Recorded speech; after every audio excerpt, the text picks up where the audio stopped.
অনেকদিন পর বাসায় মেহমান আসছে, তো এখানে আমি 3 রকমের মুরগি কেটে নিয়েছি।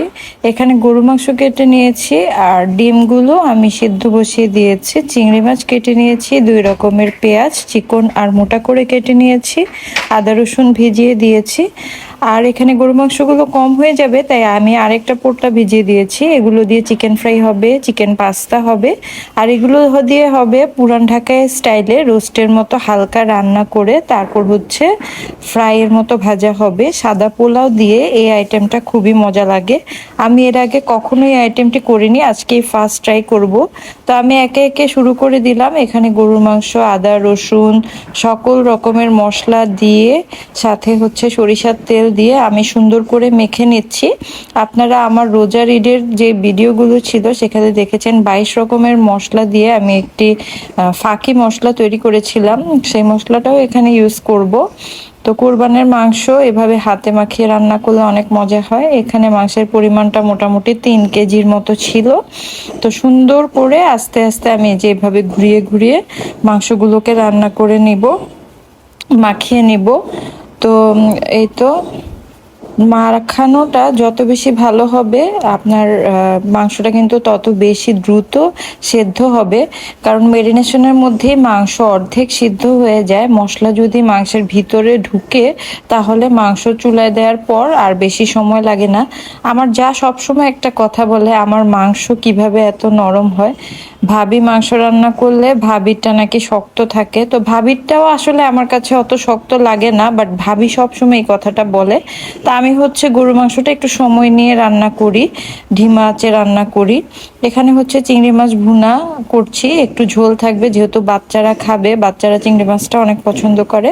আমি যেই বলা সেই কাজ। এখানে চিকেনগুলোকে রোস্টের মতো রান্না করেছি, শুধুমাত্র টক দই আর বাদাম বাটা এখানে আমি দেইনি, বাকি সব মশলা দিয়ে রোস্টের মতো করে শুকনো শুকনো রান্না করেছি। এবং এখানে কিন্তু 80% রান্না হয়ে গেছে। এখন ডিমে ভিজিয়ে বিস্কুটে এখানে চুবিয়ে কোটিং করে নিব, দেন হচ্ছে ডুবো তেলে ভাজবো। প্রথমে আমি লেগ পিসগুলো এই যে এখানে এভাবে করে নিয়েছি, দেন হচ্ছে আমি বুকের মাংসগুলো করব।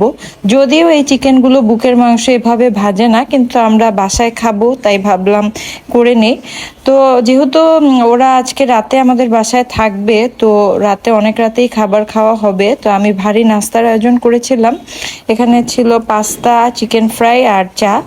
তো আমি হচ্ছে পাস্তা রান্না করলে লাস্টে একটু চিজ অথবা ক্রিম বা এভাবে গুঁড়ো দুধ গুলিয়ে এভাবে দিয়ে দেই, তাহলে টেস্টটাও অনেক ভালো হয় আর মানে ফ্লেভারটাও অনেক সুন্দর আসে।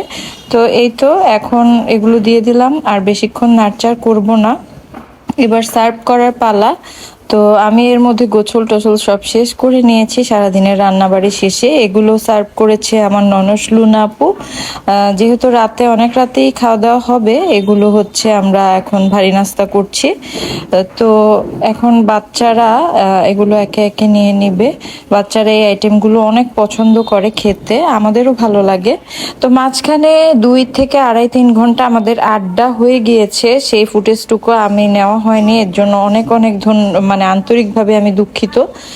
আর এখানে হচ্ছে আমরা রাত তখন প্রায় 11টা থেকে 11:30 সবাই মিলে খেতে বসে গিয়েছি। এখানে সবগুলো আইটেম একসাথে রাখা আছে, আপনারা দেখে নিন। ভিডিওটি কেমন লাগলো অবশ্যই আমাকে কমেন্টসে জানাবেন। আর আমার ভিডিওটি যদি আপনাদের ভালো লাগে অবশ্যই লাইক, কমেন্টস এবং শেয়ার করে দিবেন। আল্লাহ হাফেজ আজকের জন্য।